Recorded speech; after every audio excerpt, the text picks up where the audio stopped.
What it do, YouTube? Is Coffee. Tap it back in, man, and y'all see the breaking news everyone's talking about. Busta was involved in some kind of altercation, some melee last night at French Montana's listening party.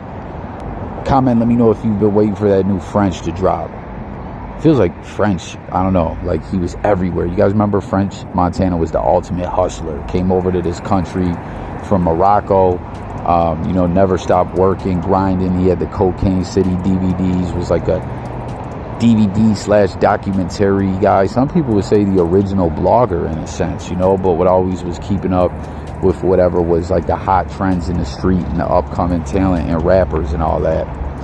And then, you know, he kept pushing and got to the bag. I remember seeing an interview where he said that, like, yo, I was working so hard to get to the money to get rich. Now I'm rich.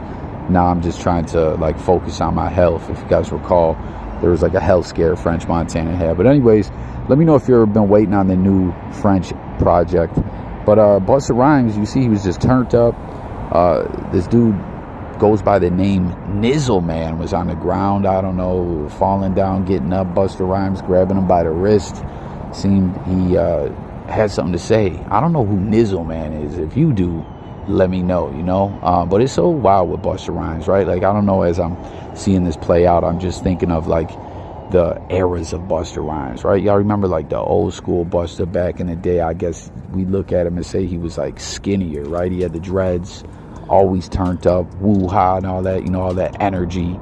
Anyone who ever seen Busta Rhymes at a show too would tell you this man's like energy levels is just unbelievable. It's like, how, you know, it seems almost inhuman. Then or unhuman. Then inhuman is something different. It's bad. Unhuman, like he just has superpowers or something like that. And then he cut the dreads off, and it was like almost overnight it felt like Busta Rhymes was brolic as fuck. And then we seen videos like this. There was the one at the gym. He got into it with the guy at the front desk who a protein shake on him and all that. I don't know, there was allegations Busta was on the juice, and then there was that video, you guys remember, where he like fell off stage. And I don't know, still all these years later, man, Busta Rhymes still just turned the fuck up, not playing no games, man. But not really much info other than that this just altercation happened at French's listening party. So tap in for updates and all that. If you look at the four people who supposedly got a name, voice, whatever, from my section, you got Big Useless, aka Big Uterus. You got Cowboy, aka Cowgirl. You got Bricc Baby, aka Busta Baby. And then you got me, right?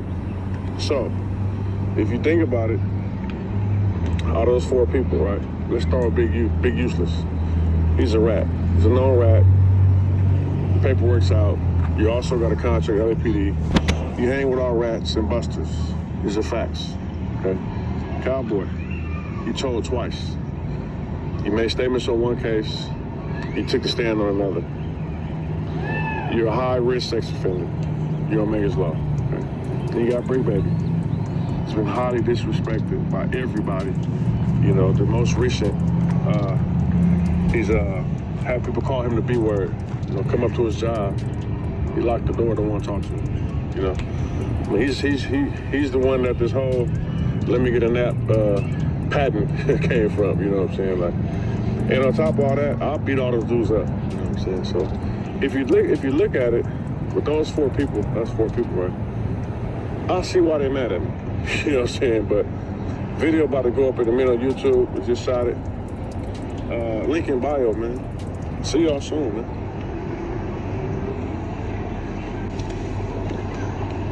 So check it out, man. Then we got 600. He, I guess, wants to be king of the 60s, I guess you could say. You know what I mean? Obviously, I know Rolling 60s is a gang. There's some street-ish. I always make it clear. I'm just a square, a blogger, sitting back, watching everything play out. But he's talking greasy. You've seen him. He says, we got four people with a name from my neighborhood. Big Useless, Big U, which he's calling a rat still. I think that's a dangerous game he's playing. cowgirl, rat, and an ex-offender, Buster baby, talking about Bricc baby, biggest Buster who didn't even grow up in my hood, let me get a... Oh, I'm not gonna say that, that's disrespectful, my bad, y'all. So I see why they mad, LOL, Busters. So like I said, obviously there's the street-ish, it's a gang and everything, but as far as media and celebrity status and everything goes, you know what I'm saying, 600 is like gonna be the most notable, prominent dude coming for the title from 6-0 or whatever, you know. I guess after Nipsey Hussle was killed, a lot of individuals, you know, looked possibly, right, that's the way I'm looking at, like a lot of cats was like, yo, like Nip, not like people didn't know what Rolling 60s was in the mainstream world and all that, but it just got turned up on a different level when it came to mainstream and all that after Nip. You guys remember that? I forget if it was Big U or who it was, that there was a clip where he was saying, you know, Nip was the first guy that wasn't just saying he's from a gang or something like that, red or blue on a track, he shot it out his hood. Remember, he said it turned up because I grew up in the 60s and all that. And I don't know, like I guess with him passing away, being killed, RIP, a lot of people want to take his place, I guess. I don't know, but I swear, like 600, it's been crazy since this dude popped up. This game he's playing with Big U, you know what I mean? It's like, I feel like it's a dangerous game. We clearly saw on that one clip he looked shook daddy, but I don't know, he swears Big U's a rat. I don't know, we've all been looking at him like this dude's just doing whack 100's bidding, you know what I'm saying? But comment and let me know what y'all think about it, your thoughts. And then last, to close the news out, man, Benzino, all this ish going on, whack 100s exposing them left and right.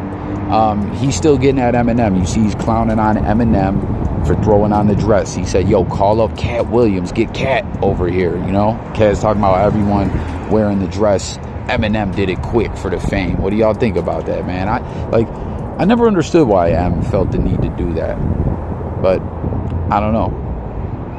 Some cats will wear a dress, some won't. Em did it pretty much immediately in his career.